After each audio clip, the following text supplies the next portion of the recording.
This week, the skies will be lit up in Niagara Falls, Port Colborne, St. Catharines, Thorold, and Welland. It's part of what we're calling the Niagara Light of Hope campaign. Here to talk about this, Jeremy Elliott. Welcome, Jeremy. Hi, Mike. Thanks for having me. Well, thanks for being on. And let's talk about this Niagara Light of Hope. What is it all about? It was an opportunity for us as a team to use our skills and equipment to do something that we thought might be meaningful for the community in Niagara. What exactly do you do?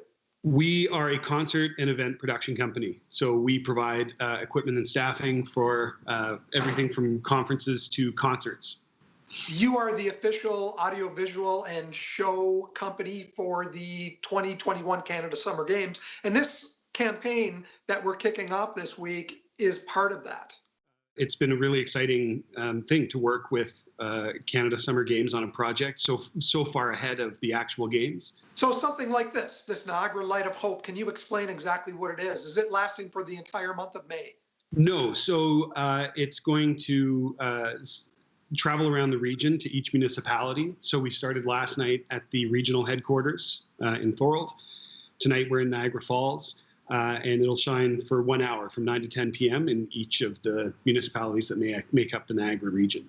We have a variety of fixtures, some of which are brighter than you can possibly imagine. And so we started toying with the idea. I wonder what that would look like if we just pointed them up in the sky.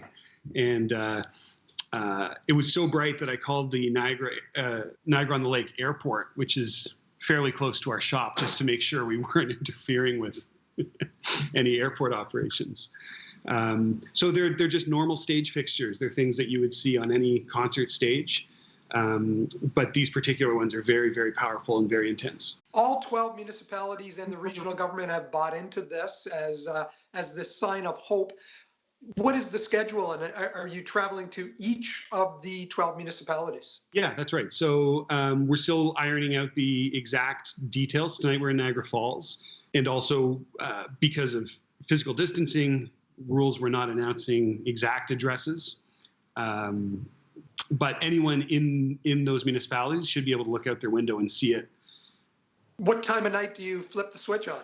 9 p.m. to 10 p.m. And one of the great takeaways from last night is that summer must be coming because it's not getting dark. You know, there's still a little bit of sun in the sky. Part of this is also not just to draw some attention to the Canada Summer Games, but as you say, a light of hope. And you're also looking at paying tribute to frontline workers with this light display. Yeah, so I was inspired after the World Trade Center's World Trade Center fell. The two main towers were replaced by two really intense beams, and I thought it was a very moving tribute because not only did it recognize what had been, but it also was a powerful reminder that things will be back, right? Things will occupy that space. And so I thought that this was a way, very simply, for us, this is fairly easy and uses our skills and equipment to do something that, if somebody were to see it and reflect for a second, we will get through this. There will be another side. And the people who are working on the front lines in any capacity are helping us do that. So that was the inspiration and the goal of the project. And it's a great way to bring people of a community together, even though they have to stay apart during self-isolation. Yeah, well, there's not much you can do, in that respect. So this was something, I hope that people will take the opportunity to look outside their window and see if they can see it, and then share that with Niagara Summer Games, because so far the record is 7.9 kilometers is the furthest away it's been seen. So we're hoping to break that. Yeah, that's great. Well, Jeremy, thanks for your time today. I'll go over the schedule for this week. Monday, Niagara Falls. Tuesday, Port Colborne. Wednesday, St. Catharines. Thorold is Thursday. And the weekdays wrap up with Welland on Friday around 9 o'clock. Step outside in those municipalities, look up to the sky and see the lights of Niagara's Light of Hope, brought to you by Jeremy Elliott.